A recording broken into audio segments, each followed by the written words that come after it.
You guys have been talking about the Spurs drafting him. Now I'm seeing websites talk about it. It's about time TSR Sports talking about the Spurs possibly drafting Tidjane Salaun with the 8th overall pick. Go Spurs, go, 'cause the Giants stink.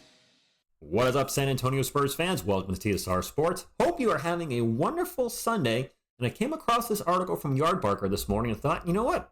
I want to share this with the Spurs community and get their feedback on it. Spurs linked to Tidjane Salaun. Hopefully I'm finally saying his name right, by the way. Quote, after talking with numerous NBA teams about Tidjane Salaun this week, it seems he's much closer to being a top 10 pick than the late lottery candidate he is currently ranked, reports ESPN's NBA Insiders.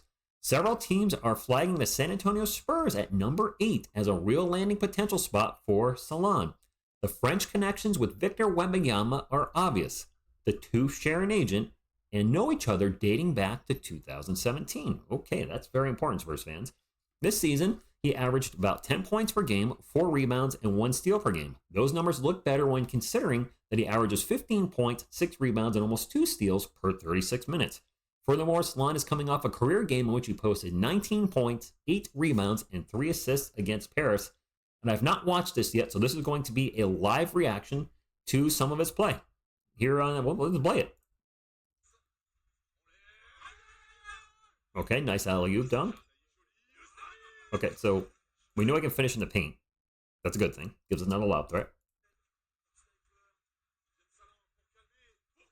That's a long 3. Nice drive. And an and 1.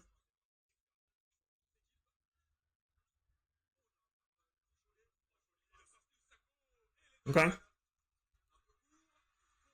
Hard to tell with highlights. Nice put back. And a layup. How long is this video? Okay, so I'll make sure we're not watching a 10-minute video.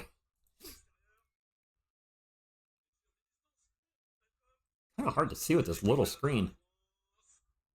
That's kind of hard to see with that little screen. My apologies, but there was the video clip and wanted to share it with you guys because I hadn't seen him play at all.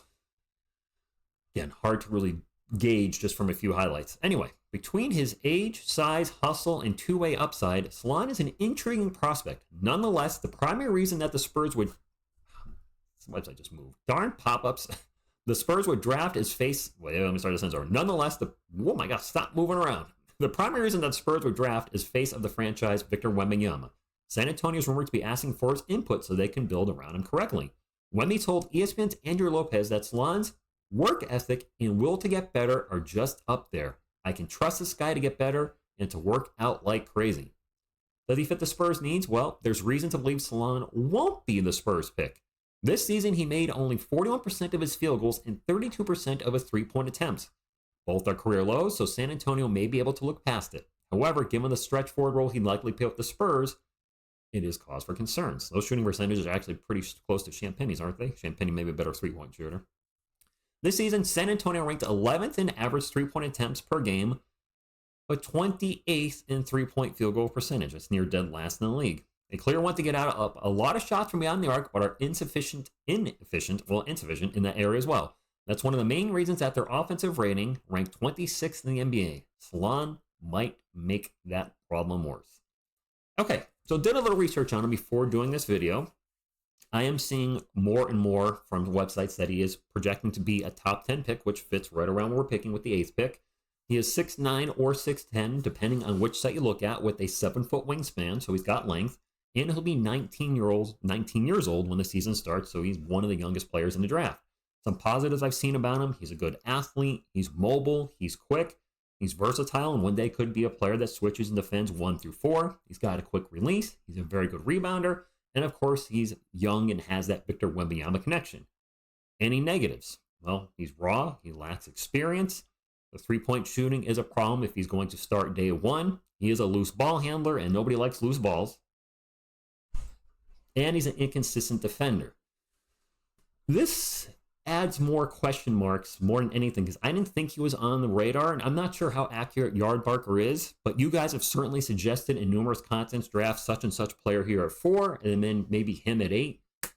I said this every video, no idea which direction the Spurs are going on, except I think, I could be wrong, we're going to draft a wing and a point guard, but which one and where? Wing at 4, point guard at 8, or do we flip-flop it? If Rob Dillingham's available at 4 and Reed Shepherd and Zachary Sachet, Do they take one of them? Which one do they take?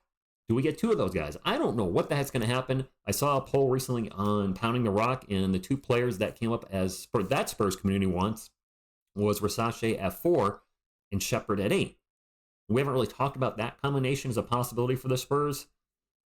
I guess I'd be okay with that. I mean, I'm going to be okay with whatever they do unless it's something way out of the blue. And whenever I say out of the blue, that means somebody that's projected to go in the top 10, or I'm sorry, not projected to go in the top 10 is taken to the top 10. I.e. a player that is projected to go between 20 and 25, and the Spurs draft him 8th or 4th.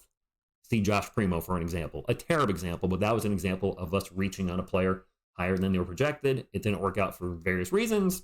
I just hope that doesn't happen in this draft next month. That being said, if they draft him, that'd be cool. Wouldn't be totally against it. My ideal draft still is Zachary Versace at 4, and then best point guard or point guard prospect available at 8, whether that's Rob Dillingham, Reed Shepard, Stefan Castle, whoever it is.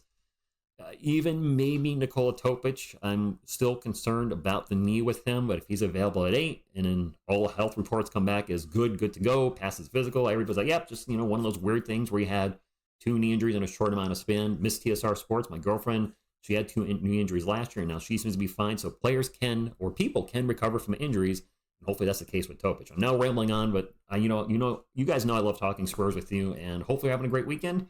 And as always, go Spurs, go. Ready in the game of. Ready in the game of. And then you miss it to Wembley.